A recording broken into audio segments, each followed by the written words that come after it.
Day before yesterday, we witnessed that Sri Aurobindo has disclosed that this world is not a matter of accident or something which is the result of randomness. It is immortal. Before coming to the point of his integral yoga, by which we shall see that the cosmic creation can be immortalized, I would like to discuss a few lines more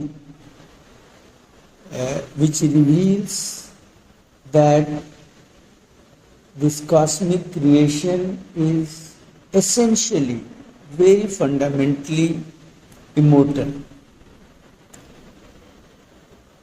And the foundation of immortality was laid before the birth of this seventh cosmic creation in which all of us are living. Line number 104, or rather I start from line number 104, where he says, a message from the unknown immortal light. L is capital. Ablaze upon creation's quivering age, dawn built her aura of magnificent hues and buried its seed of grandeur in the hours. So it's clear, rather it is crystal clear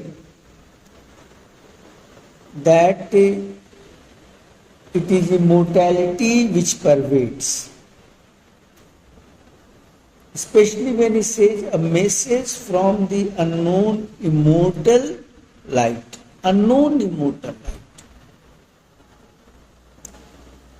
So very logically, if something we receive from the world of the unknown immortal light,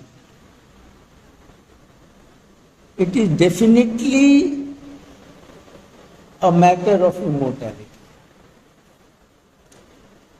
And that thing has been laid at the foundation of this present seventh cosmic creation.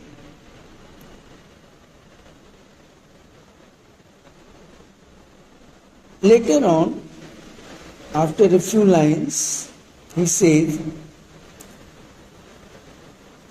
interpreting a recondite beauty and bliss in colors, hieroglyphs of mystic sense, it wrote the lines of a significant myth, telling of a greatness of spiritual dawns. So there is a spiritual dawn. Earlier he said interpreting a recondite beauty and bliss. Recondite means mysterious.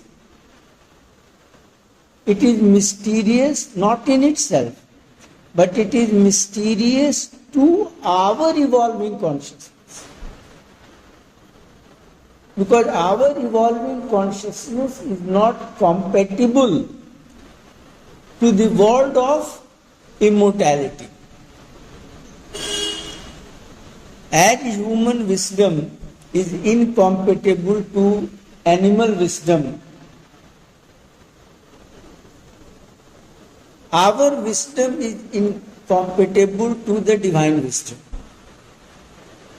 So the word recondite or mysterious we find here, and something is there, something is written in a language which is a matter of code for us. It is code only for the reason that we are not capable enough to understand the language of the immortal world.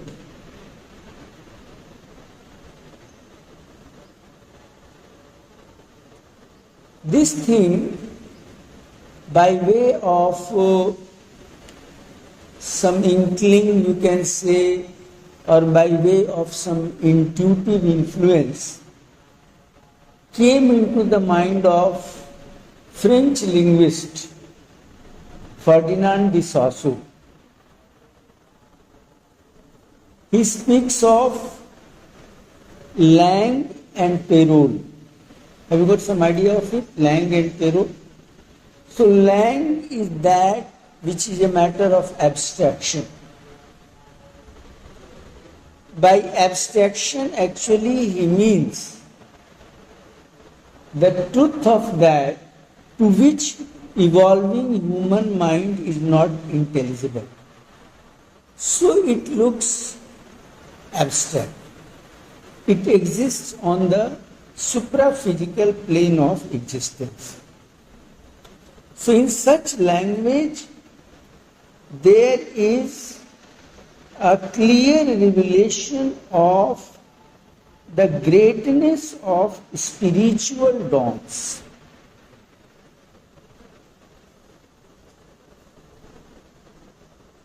So there is the evolution, there is the emergence of the spiritual consciousness. And the very truth that spiritual consciousness is evolving clearly shows that this cosmic creation is not a matter of accident, as your science says, or it is something which has come randomly. No, it is under a divine scheme. And the divine scheme is nothing but the manifestation of the divine. Cosmic creation in itself is the manifestation of the divine.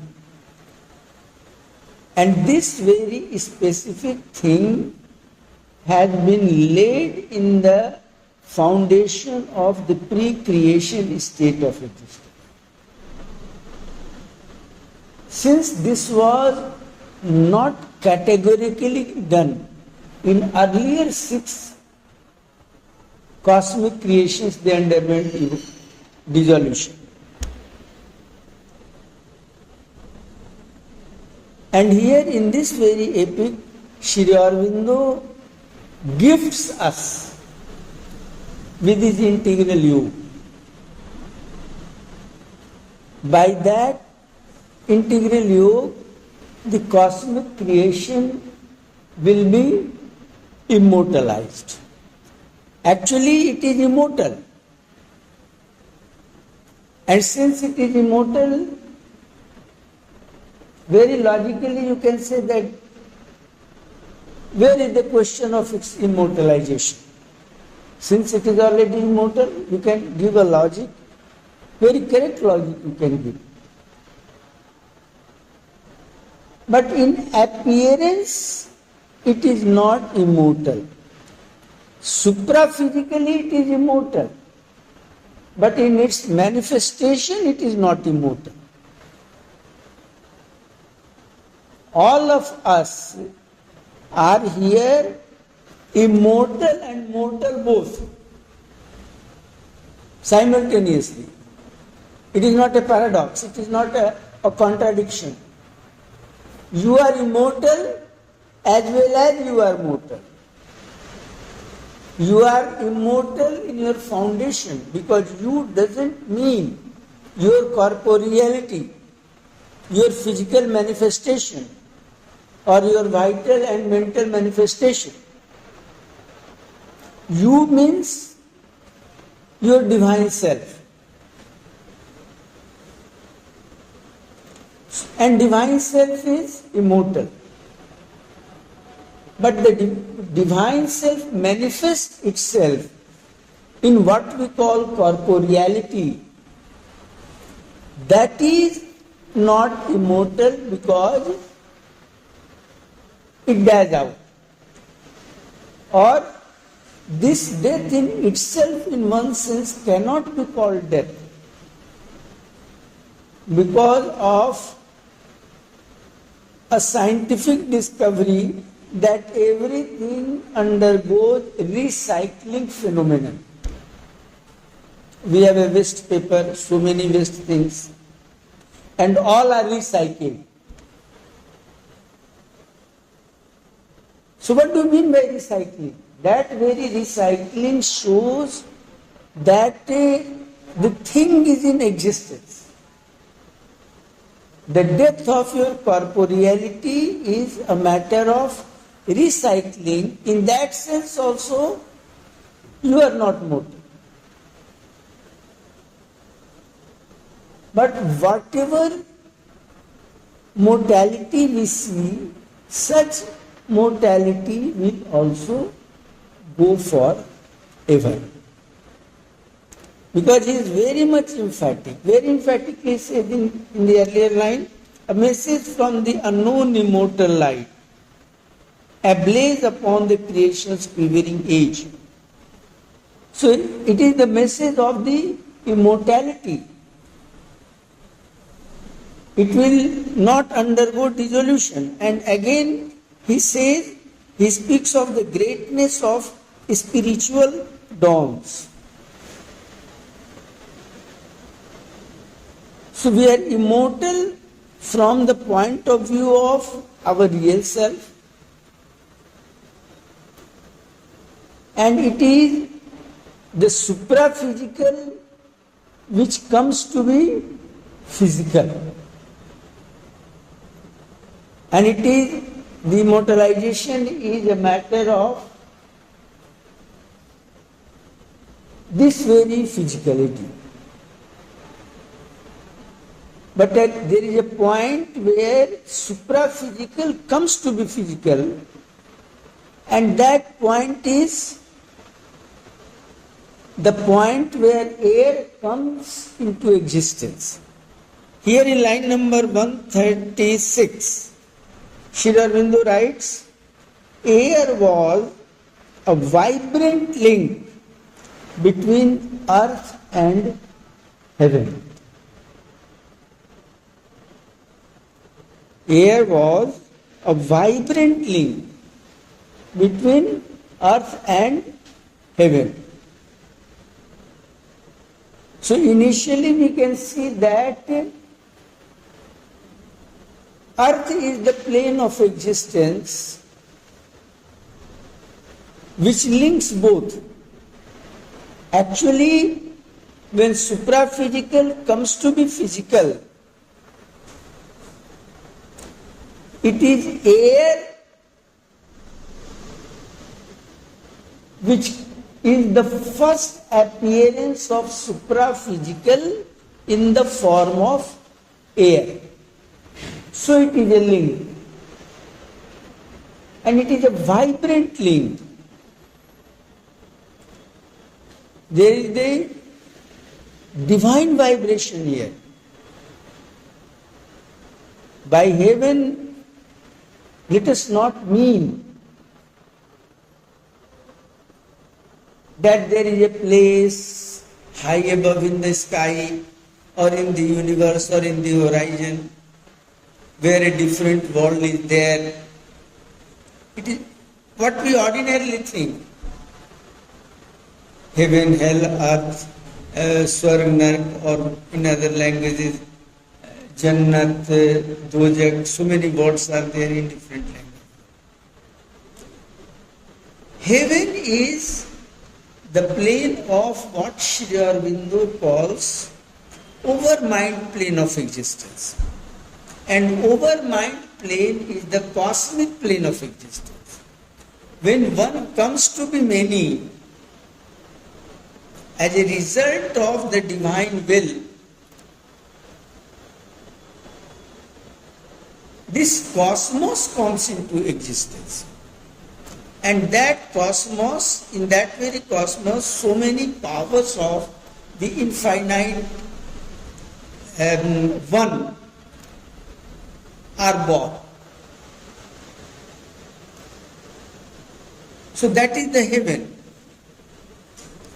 So it is very much vibrant with that which exists beyond the plane of creation.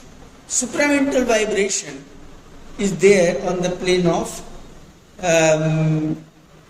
heaven. And in the terms of physics, Sri Aurobindo say that here is the world of supra-ethereal ether. In the world of science, earlier there was a concept of the existence of ether. But later on, science rejected this concept of ether. But Sri Aurobindo continued to assert that ether exists. It is due to some defect in the scientific vision there that they are not now able to see ether and they reject it.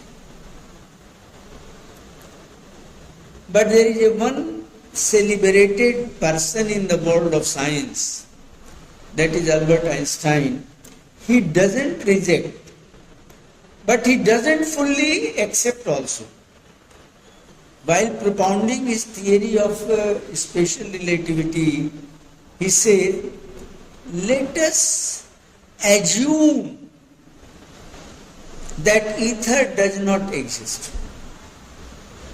I underline this thing. Let us assume. So when you say that let us assume that this is not the thing or this is the thing, it means you are not 100% sure of the concrete existence, of the substantial existence of the thing. So let us assume, Einstein says, that ether doesn't exist. So he doesn't have any substantial evidence, neither of the non-existence nor of the existence of ether. And there is something which is transcendent to physical ether, and Sri Aurobindo calls it in his book The Synthesis of Yoga, supra-ethereal ether. And it is because of that what we call to be air, this air comes into existence. And in the foundation of there is the oneness of both the features of supraphysicality and physicality. Because of supraphysicality, we cannot see air. And because of its physical feature, we have a physical experience of air. And it is a vibrant link, means when we penetrate into the deeper realms of the air, we shall be able to enter into the world of supraphysicality, from where we shall proceed towards the world of spirituality. So air was created, air came into existence, and then what happens in the pre-creation state of existence? Sri Aurobindo writes, the wide-winged hymn of a great priestly wind arose and fell upon the altar hills. Can you make out the meaning of the phrase priestly wind?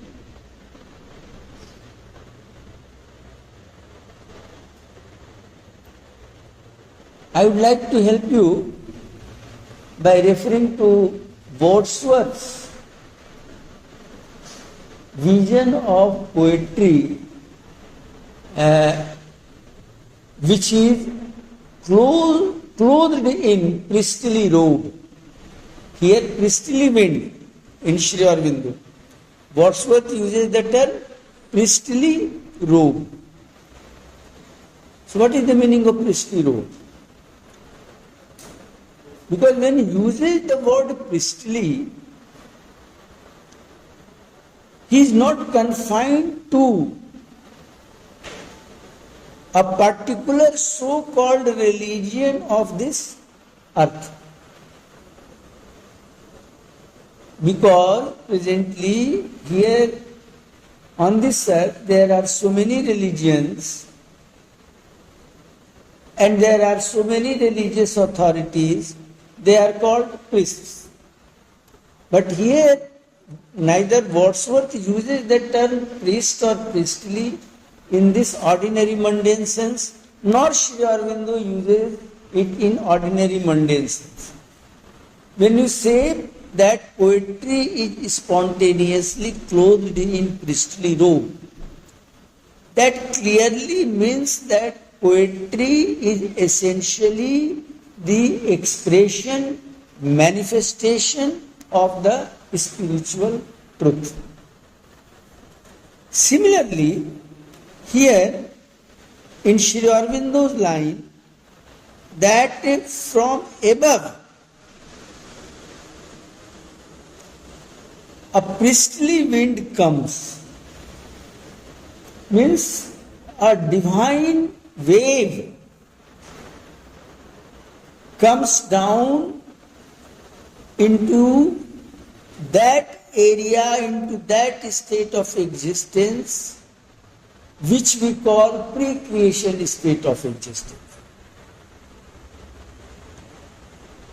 When we study Sri Aurobindo, actually we find that it is top-down view, whereas we are of the opinion that it is down to top view. Evolving vision means down to top. But the truth is top to down, especially when we come to know of the evolution phenomenon of which we talked day before yesterday. Rather, if you have the Life Divine of 1990 edition, in page number 3, a paragraph starts with the line, we speak of the word evolution. Sri Aurobindo writes this thing. And there he makes it very clear that involution precedes evolution, and that very truth which he explains discloses that truth is top-down view. So something comes from above. So divine wave comes down. The wide-winged hymn of a great priestly wind arose and filled upon the altar hills. So first of all we shall just discuss or analyze the line, the wide-winged hymn of a great priestly wind. It is a great. Priestly adjective, great adverb. Means it is a very strong divine vibration. A strong divine wave with the divine vibration comes down. And air actually comes to be a hymn, which is wide wing. Hymn is what? Hymn is mantra. And what is mantra? You already know. Mantra is the poetry, or to say truth, which exists on the higher level of intuitive mind consciousness and over mind consciousness. Sri Aurobindo says. And he further says that the higher level of intuitive mind consciousness has been transformed by the supramental substance. This truth of mantra he saw within the Vedic rishis.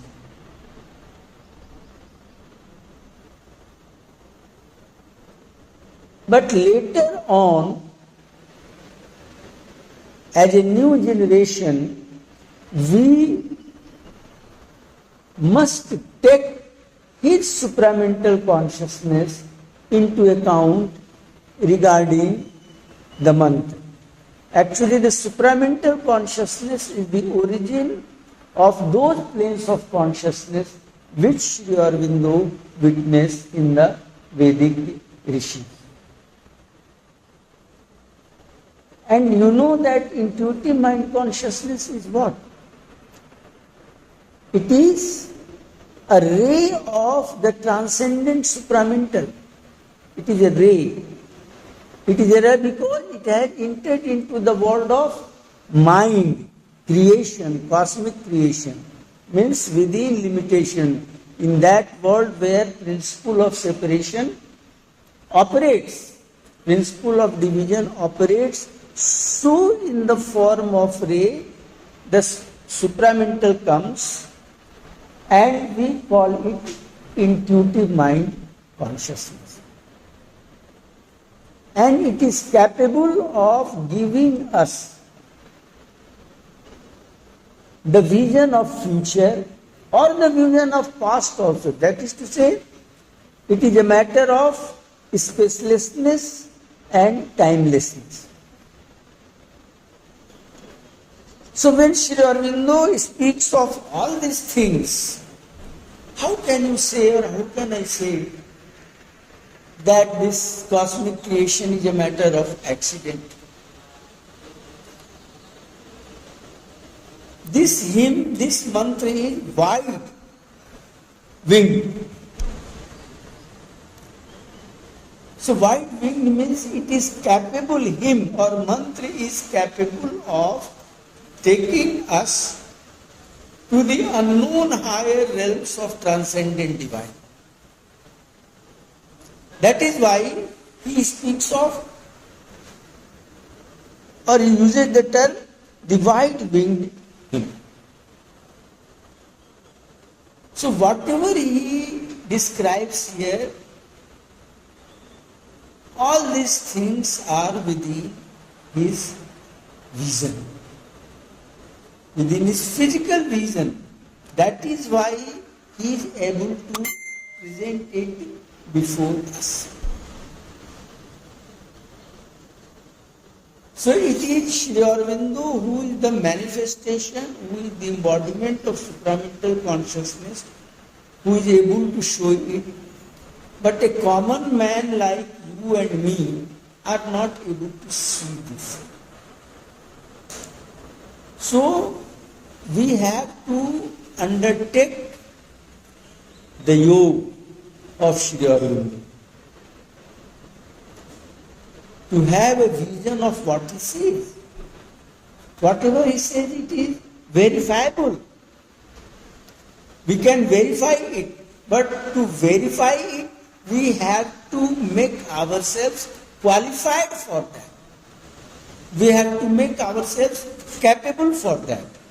So let us discuss his integral yoga, because it is by his integral yoga that we shall be able to have such a higher vision. As I told you last time and earlier also on several occasions, that Sri Aurobindo's yoga, which we call or he himself calls integral yoga, out of that, like a rainbow, three yogas come: yoga of psychicization, which he also terms yoga of psychic transformation, which he also terms yoga of soul transformation. The yoga of spiritualization and yoga of supramentalization. So, and of these three yogas, yoga of psychicization is the foundation. As you know that there are three constituent parts of our one integral being. That is what? Body or matter, life and mind. Psychicization has to take place with these three. Or in other words, we can say that body, life and mind have to undergo psychicization.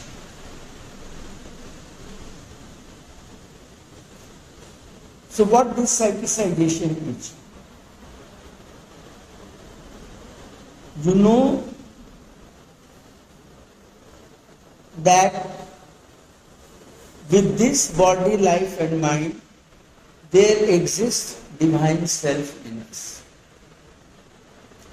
Divine self exists in its two poises. One which we call Atma or Jivatma in Sanskrit, and the other poise of it is its spark state. And for this spark state he uses the term soul. In course of time, this spark grows to be fire, because spark is in tendency to be fire. But before becoming fire, much earlier, a being of this spark or soul, or a personality of soul, emerges out of which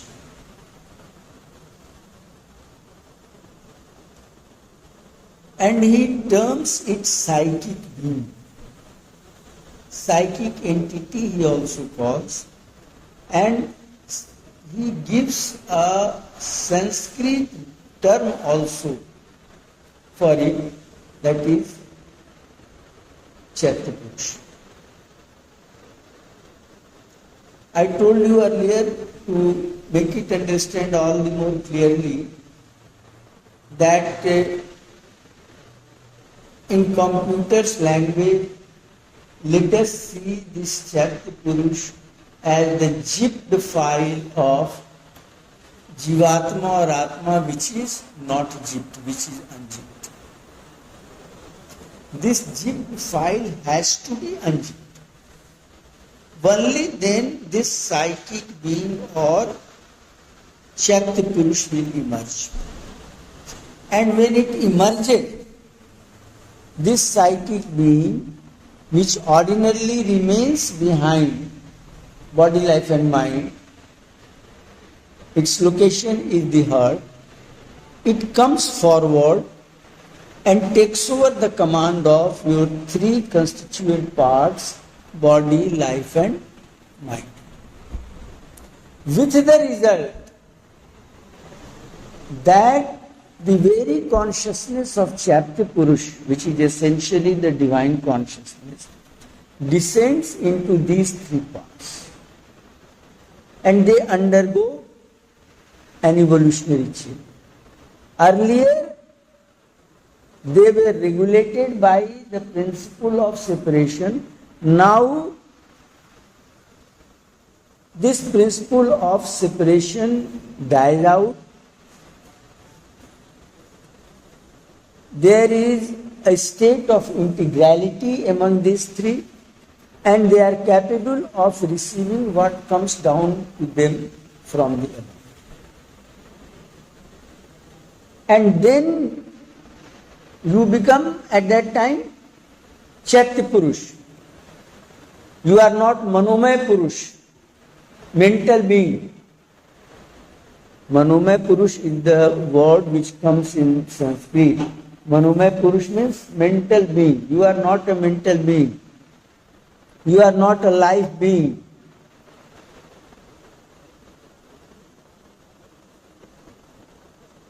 Means you are not Pranamay Purush. Pran doesn't mean soul. Pran means life. And you are not a physical being. Annamay Purush. You are neither of these Purushas.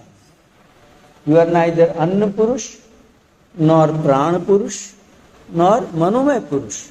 You are Shakti Purush. So this psychic being Chaitya Purush takes the lead, it becomes your leader. Presently, it is not your leader. Either it is mind which is your leader, either it is your life which is your leader, either it is your body which is your leader, or either the amalgamation or mixture or cocktail party of these three which become your leader. But you have to get rid of this condition and you have to be a Chaitya Purusha, psychic being. Then you climb up on the 4 ladders of spiritual consciousness. Sri Aurobindo makes it very clear that without undergoing psychicization, you can spiritualize yourself, means you can rise to the higher levels of spiritual consciousness. But such an ascent is not irreversible, it is reversible. There will be a fall from the planes of spiritual consciousness because your 3 constituent parts, body, life and mind, are not psychicized. The gravitational pull of principle of separation will make you fall from the planes of spiritual consciousness. There will be so many dangers while climbing on the higher planes of spiritual consciousness if you don't undergo the yoga of psychicization. Therefore, Sri Aurobindo prefers yoga of psychicization first. And for yoga of psychicization, 2 methods are there, and out of 2, he prefers one. He doesn't stop you, but he prefers one. He prefers us to concentrate on the heart so that we could go inward where our Chaitya Purush is dwelling and enter into the world of this Chaitya Purush where we can have the peace. But and the subjectivity of man differs from one to the other. Therefore, if you are not in a position to concentrate on your heart, then you have to imagine and concentrate on the higher level where reigns the transcendent divine peace. So by that, in course of time, gradually, eventually, the peace will descend into your being. And when peace is established into your being, means in all your 3 constituent parts, psychic being takes over the command of these and you become a psychicized man. You become a Chaitya Purush. And when you rise to all the 4 planes of spiritual consciousness, there will be no fall, no danger, no fall. But prior to Sri Aurobindo, no Vedic Rishi, including our Lord Krishna, could know this truth of yoga of psychicization. Because what is most peculiar and most special with yoga of psychicization is this, that it immortalizes your physical being, your matter. In conscience, no more remains in conscience, it becomes super conscience. Last day I discussed inconscient, super conscience. So traditionally all the Vedic rishis could speak of spiritualization of mind, but they could not speak of the transformation of your body, of the physical, and only the human physical.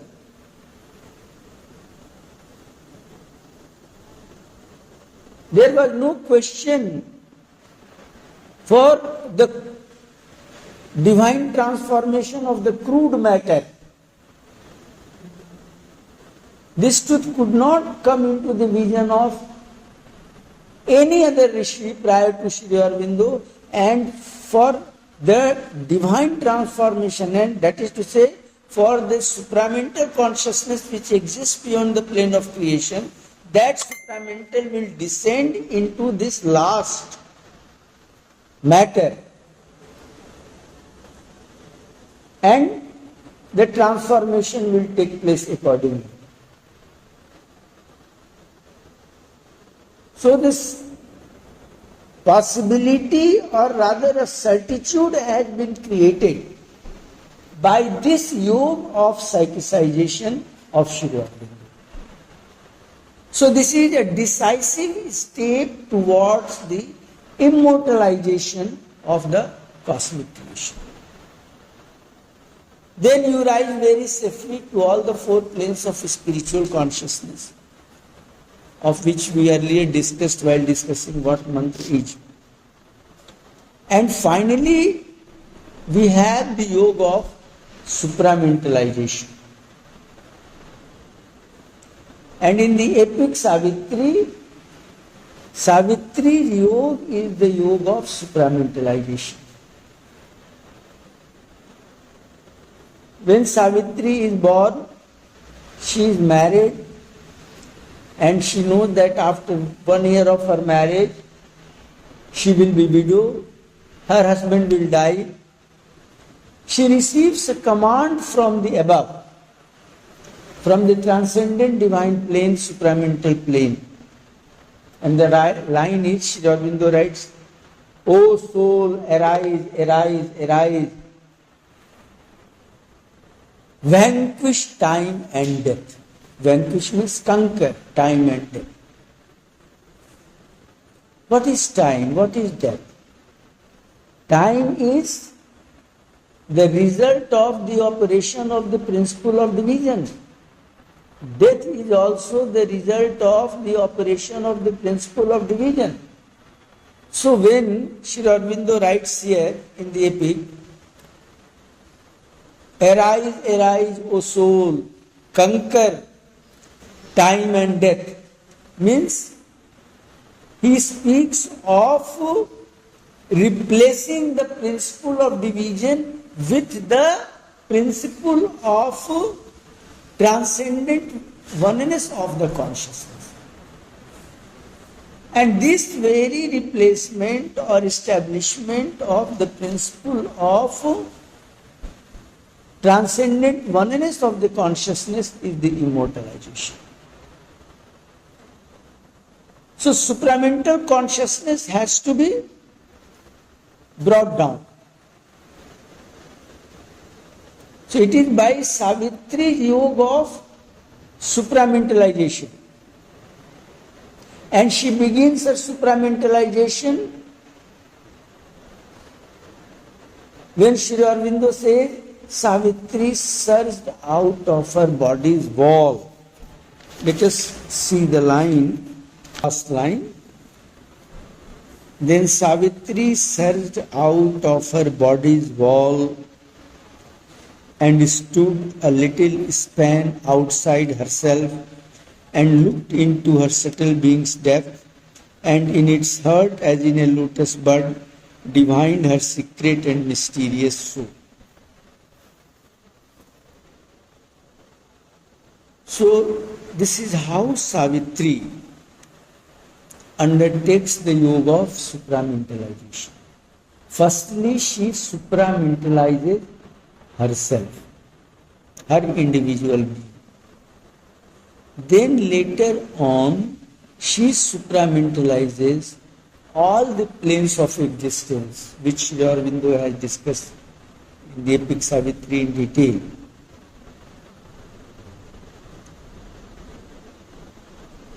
So she says, then Savitri surged out of her body's wall. So then a question comes, who this Savitri is, with whom Sri Aurobindo is identifying Savitri. When I say, you give me your book, so when I say, you give me your book, I am identifying you with which part of your being? You means you, the physical being. So who this Savitri is, who surged out of her body's wall? Since we know that there are three constituent parts of our being, body, life and mind, it is clear that Sri Aurobindo is not identifying the true Savitri with her three constituent parts.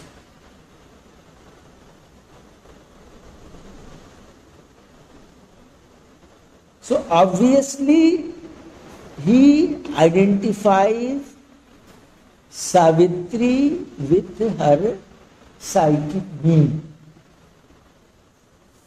Chaitu Purush. We are ordinary human beings, ordinary because we are much below the plane of yogic and spiritual consciousness. In yoga, what have we to do?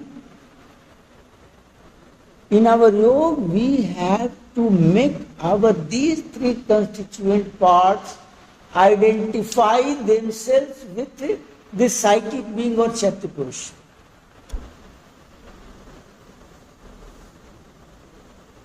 And so long we don't do it, you will identify either yourself as a man, yes, I am man, I am Dara Singh, I can do anything. Or you can identify yourself with your energy. I am the chief minister, I am the MLA, I am the minister, I can do this thing, I can do that thing. So many things are there. Or you can identify with your mental being. No. You have to make these three constituent parts identify themselves with your Chaitu Purush or psychic being. So here Sri Aurobindo is addressing to Savitri the Chaitu Purush. Though Savitri is not an evolving being like us, she is an avatar, incarnation. But when the divine assumes the form of man, he takes up all the natural things of the human being, physically also. The same human anatomy, the avatar will be which we shall have or which we have presently. But let us not go directly to her Chaitu Purush psychic being in this very line. Savitri surged out of her body's wall. So we have to pause at the phrase body's wall. We have two bodies. This gross physical body, we have subtle physical. We have gross life, we have subtle life. We have a gross mind, we have a subtle mind. So now the question is whether she surged or surges out of her gross body's wall or subtle body's wall. So when we penetrate into the deeper level, we find that Savitri, it is Savitri's subtle being, in which subtle physical, subtle vital and subtle mental is there. It surges out of her gross being. Gross body, we have subtle life. Gross life is dwelling in our gross body. Gross mind is also similarly in subtle physical, subtle life is dwelling, subtle mind is dwelling. So this subtle being goes on. It surges out. So this is the beginning of our yoga of supramentalization. And stood a little span outside herself. Notice it, still a little span outside herself. So outside her gross physical being. And looked into her subtle being's depths. Then in the third line it says, then she looked into her subtle being's depths. What does it mean? That earlier she searched out in her gross body, gross being, but later on she came out of subtle being also.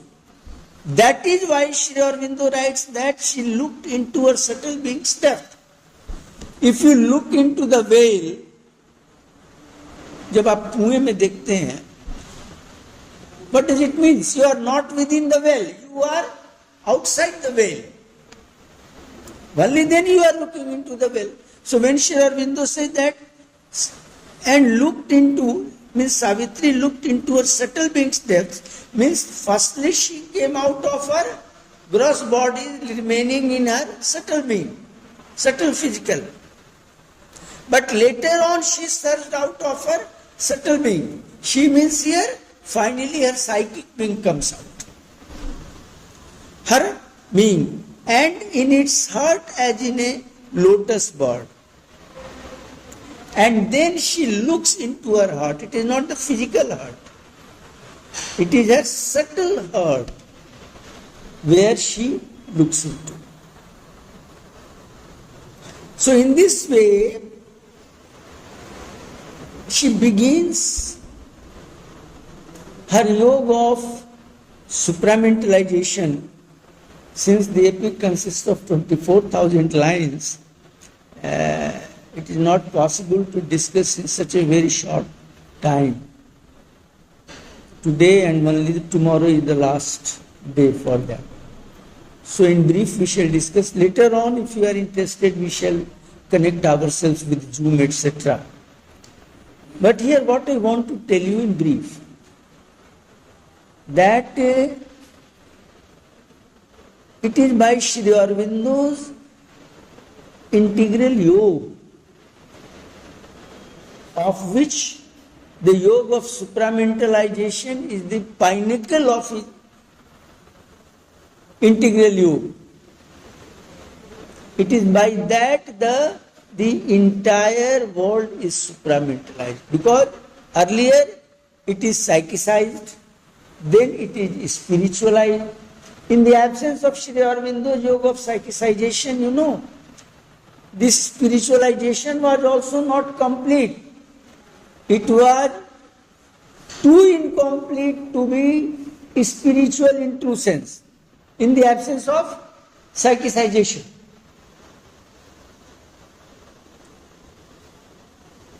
So with this yoga of supramentalization, which is the pinnacle of his yoga of, or rather his integral yoga, that cosmic creation will be immortalized, means the manifestation of the transcendent supramental divine will take place. Immortalization means the manifestation of the transcendent supreme divine will